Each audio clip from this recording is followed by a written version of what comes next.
Thanks a lot for the introduction and thanks for coming here. So I'd like to tell you something about metrology and quantum metrology and what it's useful for. So let me start with just pointing out the reference if you want to get more information about what we did. This is the paper.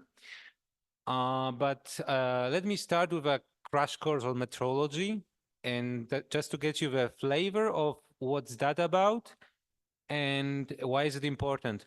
So one of the first historically even methods for encoding or decoding information has been connected with interferometry.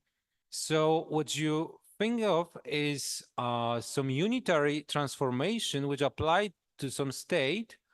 So there is this generator, which is this encoding procedure, but there is also this theta parameter.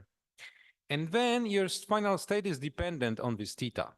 So what you want to do now is you want to estimate the theta through measurements. So your measurements in the end stem to a single observable O. And then this theta and the way in which this O depends on theta is governed basically by a simple derivative. And this derivative is also connected, apart from the observable, to the encoding procedure. So there are two major things that are connected here. Now, when we think of quantum enhancement sensing, then basically what we do is we try to find a state which will be optimal for this encoding and then decoding procedure. So we want to find a state which is the most sensitive in some sense to the small changes in theta, because the more sensitive it is, the higher precision we can actually achieve. And there are two basic methods one can think of while doing that. And the first one of them is you basically send a chain of particles which are not entangled by themselves. So they're just a couple of particles you send and you measure one by one. And then this method is basically, well, just the tensor of n. And then you suppose that there are n particles. Now, the second procedure is slightly, well, not more complicated, but in some sense, this uses entanglement. And, well, it turns out that you can find a very similar description of that. And this is basically a superposition of all states pointing up and all states pointing down. And since this is an entangled state, it turns out that this B and A procedures are different.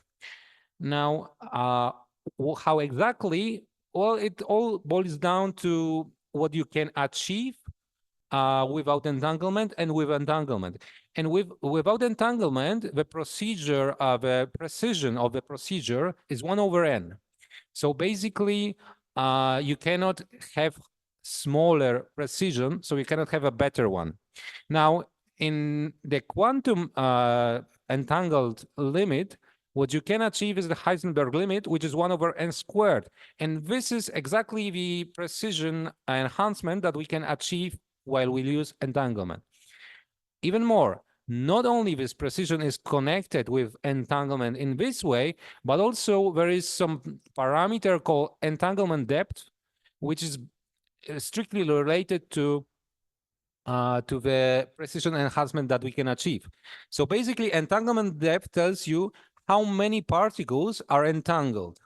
So suppose you have 7 particles in total, n is 7, then 4 of them are truly entangled, and 2 also, while 1 is completely separable. Now, this means that entanglement depth is 4, and in this case, the precision limit will be exactly 1 over 4 times 7. So much higher, or much smaller actually, but much higher precision than what is achieved without this entanglement. So here's an experimentalist view of and capabilities of what is currently possible using this way of encoding and decoding. So basically, on the y-axis, you see the metrological gain, and on the x-axis, there is a number of particles. So the higher the metrological gain, the better we can achieve, and the fewer particles, the better as well, because we aim to have as few particles as possible and as high metrological gain as possible. And the Heisenberg limit is depicted as this line.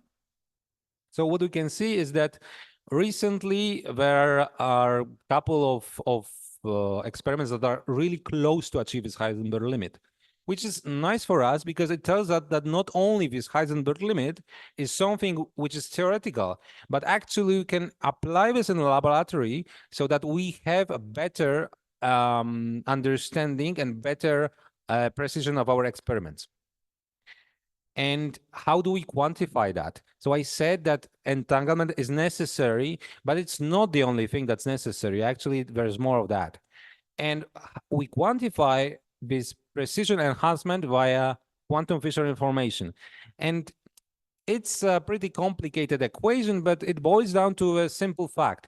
You have your encoding procedure governed by this G, and you have your experimental, you have your observable O.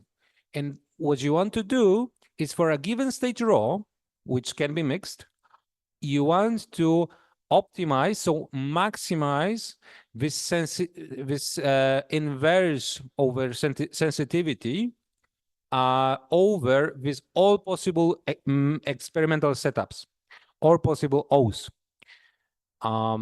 Now, what we did, what we are interested in is, well, several properties of that, which is one of the, that pure states are maximally metrologically useful. And this is because this function is convex in rho. Now, it turns out that this is also a pretty interesting geometrical interpretation. And by that, I mean that you can imagine a set of states with some topology, and then the distance between them can be, for example, quantified as fidelity, what was already introduced by a couple of speakers earlier for pure states only, but it can be straightforwardly generalized to mixed states as well. And then imagine you have your state rho, and when you add a simple perturbation to that, which is connected with this direction G. And then you find the distance between slightly perturbed state in one direction and slightly perturbed state in the opposite direction. It turns out that this distance is exactly this quantum Fisher information. So this gives us also an interpretation of what of how interesting for us is this quantum Fisher information, and why metrology is useful also for understanding the structure of states. So now let me go into the main part, which is connected with the certification of this precision. So our goal was to have some partial information about the state. And why only partial? Well, because the full information, or full tomography as it's called usually, is not really feasible. And the problem is that the number of resources, as already a couple of people mentioned, goes exponentially. So what we wanted to have instead is the number of experimental settings D, so D1, D2, and so on, that will not grow. The number of it should not grow exponentially as the number of particle grows. And then we have some encoding operation, which is the unitary one, acting on some mixed state. And what we aimed to achieve was the state that is compatible with such not full data. And there are plenty of these states, but out of these states, we wanted to find the states of the smallest quantum Fisher information. So you may ask, why the smallest? I mean, we should be interested in the maximal one, right? This is useful. But the point is that we don't want to find the maximal because we want to have some certification that if we have some set of observables, if we had some experimental data, we say, okay, definitely this state is at least as useful as the minimal one, which is quite natural because all the others must have higher quantum Fisher information. And well, I'm not going to go into details, but it turns out that this is also connected with maximizing this fidelity, this distance between states, as I've already said. And you can quantify this problem as something called semi-definite programming, which is basically a standard tool now in quantum information, but not a standard in some sense that people know what's inside. No, basically, it is useful to put your data in such a form and say that some matrix does not contain negative eigenvalues. And then you just input it into Python and you can verify the answer. It easily finds the answers. So if you're interested in quantum information, I suggest you that you look into that because it's very easy to formulate, very easy to put into program, and useful in tremendously many settings. Now, there are also other things that you may consider here that might simplify the problem so that you can go as high as possible. Because as usual, the more dimension you have, the higher, well, the more complicated the problem is. Because, well, the more numbers the computer needs to process and so on.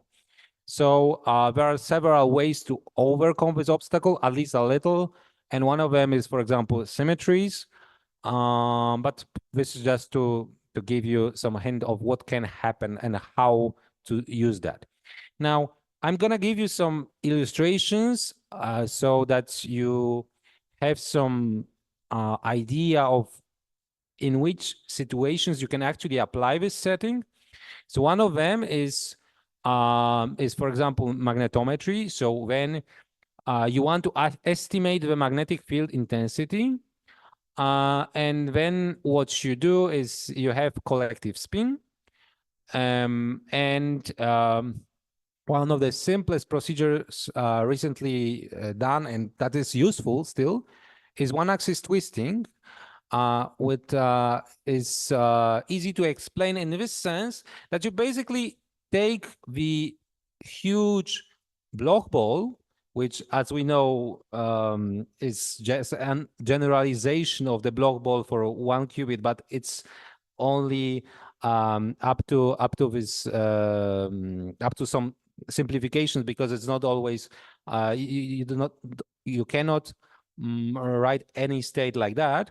But then you have this simplification, and in this picture, what you do is you twist this Bloch ball. In some sense, the upper half is twisted in one direction and the lower in the opposite direction. And then I'm gonna explain a little more about that on an example of decay states, which are also quite useful for quantum information. And basically, a decay state is a symmetric state that contains that many excitations, and then it is also permutationally invariant. So it turns out that there are some ways to already quantify this quantum Fisher information, but it turns out that in some cases, there is this squeezing parameter, which people connect with this metrological advantage. But this squeezing parameter is that does not tell you all about it. So basically, squeezing parameter in itself assumes that your state is of particular form, but it is possible that your data does not exclude other states which might be worse for your actual setup. So the point is that this overestimates the metrological advantage of your state. So here, what you can see on the plot is that when you use this squeezing to detect metrological advantage, which is quantified on the y-axis, it overestimates it a lot, actually, because there are some states which are compatible with the data that we input that have much smaller quantum visual information. Okay, so now let me go to this one-axis twisting that I've told you a little about previously, and here's an illustration of that. So both planes, upper and lower planes, are twisted in the opposite direction, and then what you achieve is a smearing, and this is a very interesting procedure that allows you to generate entanglement in a simple fashion, because the starting state is just a state which is not entangled, and you apply a very simple unitary operation, which is easy to generate in the laboratory. And in the end, your state can be highly entangled and can be highly useful from metrological perspective.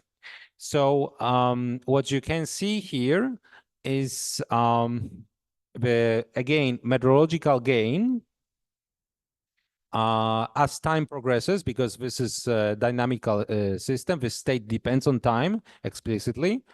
And it turns out that in this way, actually, what you know is that if you include some more data than previously, your squeezing parameter is not enough in itself to detect the metrological advantage.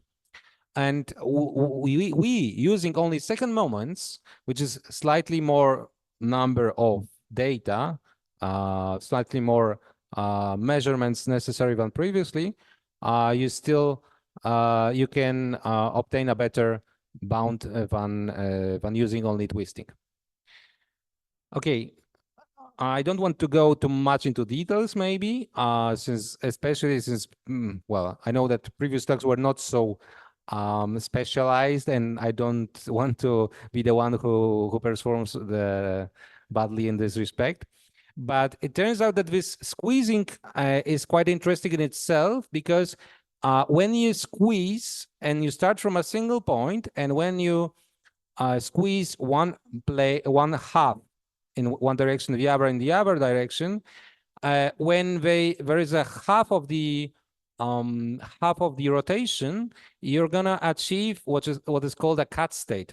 And this cut state is especially interesting because this is at this point, and this cut state is interesting because this is highly entangled and this is very useful. But not only that, if you have your states at smaller times, then you're not going to obtain a cut state with 2 points, but you're going to obtain something which is called multi-headed cut states. And the reason for that is because cut, instead of normally 2 heads, it now has 3 or 4 heads, depending on the time of your choice. And what's interesting from our perspective is that our setup can detect these points, can detect that these states have a higher metrological advantage, are useful for metrology, which is not possible to do without our setup. So let me conclude. And I wanted to convey that metrology can be useful because what you start with is, if you include only separable states, or if you include only classical states, you cannot obtain a very high precision. So the precision is obtained only using entanglement. And then this entanglement is present always when you have this metrological advantage. So when you want to find this metrological advantage, it is useful to use this semi-definite programming. And well, I advise any student who would like to write maybe some paper or research something inside quantum information to look into semi-definite programming, because this is very useful. Thank you for your attention. Thank you very much for a nice talk and your presentation, which was done in a pedagogical way. And now also for finishing ahead of time. So now we have a lot of time for discussion. So please go ahead. Yes, thank you very much for your nice talk. Really was very clear. Very basic question. So in quantum metrology, you have quantum states depending on the parameter theta, and you want to estimate this parameter by optimizing measurements. But if you have a different problem, you have a measurement which depends on the parameter, and you want to optimize quantum states. That's a very good question. I'm not sure how would that be called, but I would guess it probably might be converted in the other way around, because usually this. So what I presented was the usual unitary encoding procedure. So when your parameter is very linear in some sense, but there are also other setups in which this is not linear. So I guess it is possible to do, but with this other regime of metrology. Yeah. Yes. Yeah. But because it's very interesting, what is quantum Fisher information in this case? Yeah, okay. I would say that probably in this case, you would need to define not quantum Fisher information, which is defined specifically for, but you would rather need to define a classical Fisher information. So basically, classical Fisher information is also connected to the how much information can you extract from a given system. And then you can say that quantum Fisher information is just classical Fisher information optimized over all possible measurements. But in a sense, quantum Fisher information is also classical Fisher information optimized over. Exactly. But this is another optimization. Yes. So that would be just another optimization. I guess it would be probably some different definition. Thank you. Are there further questions here? So we still have some time. And now I will ask, what about remote audience? Are there any questions? Would you like to, if somebody from remote audience would like to pose a question, please go ahead.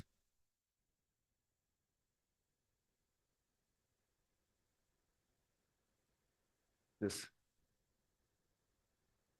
Well, it looks like it is not the case. Okay, so maybe then I will use the opportunity to ask. So in short words, as we just discussed a second ago, quantum Fisher information is almost like classical, but the set of optimization is larger, yes? Yes, so in some sense, classical optimization can be applied to anything that you have. So it doesn't matter whether you have classical states or quantum states. It's just that this quantum Fisher information is specifically applied over your possible measurement settings. Mm-hmm. So it's in some sense, it is bigger than classical Fisher information because it asks you about what happens when you have quantum states. But in the other sense, it is like the same definition applied from a different angle. Yeah. And then the larger we want to maximize quantum Fisher information, the larger information, the better, because we want to optimize accuracy, yes? Yes. So basically accuracy is connected with the inverse of the quantum. Error is Yes, error. So the smaller the error, the better, and then the bigger the quantum Fisher information. Yes. Yes. So, have you thought of any other question, Mike? Hi, I just are there libraries available on GitHub so that we can explore? You were mentioning there's a coding aspect. Yeah, sure. So for this SDP, I mean, there are plenty of things you can apply. I mean, your specific answer, and do you have your code? Because I'd like to learn what you did. My code. Okay, I'm not sure whether we have that available online, but I can show you that. Yeah. Thank you. Okay, so if there are no further questions, now let me thank the speaker again.